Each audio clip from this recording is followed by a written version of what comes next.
India is very vast country. Like you can imagine that this country holds 150 crore people in it.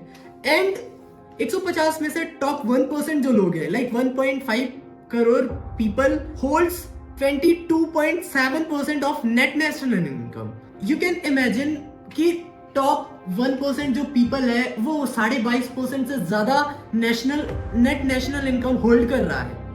और अगर आप नीचे जाएंगे, top 1 नहीं टॉप 10% लेंगे, तो top 10% holds 57% of net national income.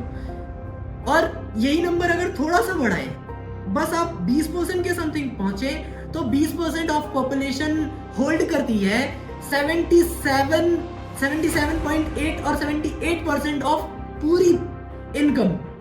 तो अगर आप ऐसा समझे कि पूरा जो बॉटम 80% ऑफ द पीपल है वो 20% भी नहीं कमा पा रही है पूरे देश की इनकम का। Our government claims that we are the third largest economy in the world according to purchasing power parity (PPP), and according to the GDP growth we are the fourth largest economy in the world with $4.39 trillion economy. We have gained the 6.5% GDP growth for the last financial year and we are the fourth largest economy in the world. अभी Japan को हमने पीछे छोड़ा है just with 4.39 trillion US dollar in revenue or in GDP growth. But if we take a reference of NSSO, National Sample of Survey Organization and National Inequality Forum, then we'll get to find is कि जो 80% of the net population है वो उसकी net annual income है 71,229 रुपए। But it's for the bottom in the hierarchy. अगर हमें पूरी तरह से अपनी इकोनॉमी को समझना है तो हम इसे 4 हिस्सों में बांट सकते हैं। लेट्स सपोज एक श्याम नाम का युवक है, एक दीपक है, एक कबीर है और एक अथर्व है। तो जो श्याम है वो कहीं गांव से आता है और अभी यहाँ बेंगलोर जैसी बड़ी सिटीज, बेंगलोर, मुंबई, दिल्ली, कहीं पे भी रह रहा है और एक या तो वॉचमैन है या तो कुछ भी ऐसा काम कर रहा है जो लोगों को एज सर्विस प्रोवाइड करता है।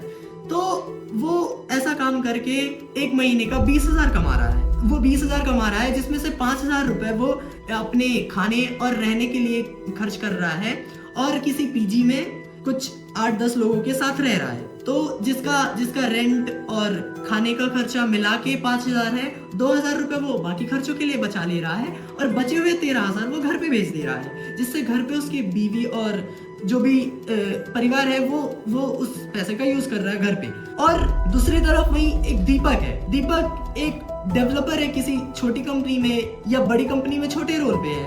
वो 60,000 रुपए कमा रहा है जिसमें से वो 15,000 रुपए रहने पे खर्च कर रहा है, 8,000 रुपए अपनी डाइट पे खर्च कर रहा है, 5,000 के समथिंग कुछ वो मिसलेनियस एक्सपेंसेस समझ लेते हैं और 30,000 के समथिंग वो घर भेज दे रहा है। अब दीपक का क्या इम्पैक्ट है और श्याम की लाइफ कैसी है और दीपक की लाइफ कैसी है?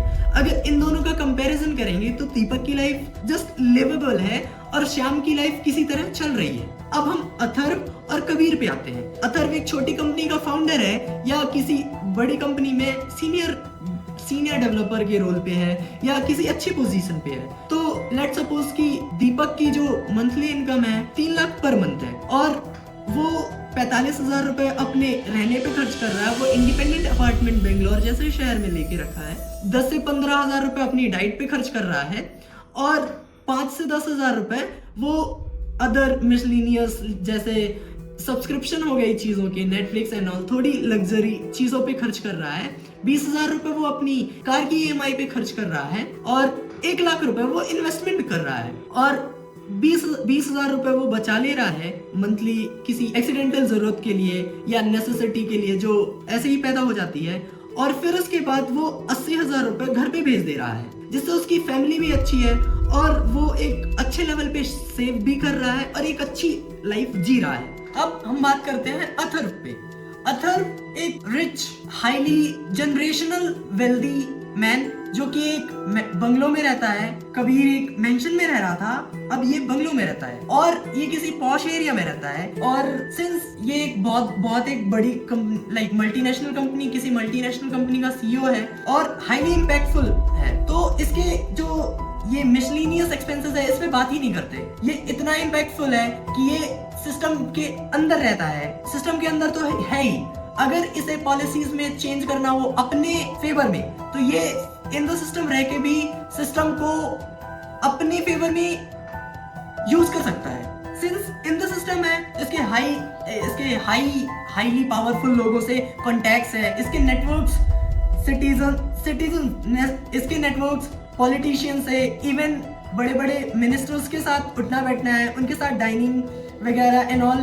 तो अभी हमने समझ लिया है कि श्याम, दीपक, कबीर एंड अथर्व की लाइफ कैसी है, कैसी लाइफस्टाइल वो जीते हैं। अब आप श्याम को देखिए, श्याम जो कि एक मजदूर है, दीपक जो कि एक किसी कंपनी में छोटे रोल पे है, कबीर जो कि एक छोटी कंपनी का मालिक है, और वहीं पे है अथर्व जो कि एक किसी बड़ी कंपनी का मालिक है। तो इन सब की लाइफस्टाइल में वास्ट मेजर डिवास्टेटिंग डिफरेंस आपको देखने को मिलेगा। तो अथर्व जैसे आपको 1 करोड़ के समथिंग लोग मिलेंगे, पूरी 1 करोड़ से भी बहुत ज्यादा कम लोग मिलेंगे पूरी 150 करोड़ पॉपुलेशन में। और वहीं श्याम जैसे 80 करोड़ के समथिंग लोग मिलेंगे आपको पूरे इंडिया में। तो हमारे पास पैसा तो है, लेकिन सारा पैसा कुछ लोगों में डिस्ट्रीब्यूटेड है। वो कुछ लोग सारा पैसा लेके रखे हैं और बहुत सारे लोग थोड़ा सा पैसा लेके जी रहे हैं, और बीच में एक मिडिल क्लास बस यहाँ से वहां जिगजैग नीचे ही जाने की और कोशिश में लगा हुआ है,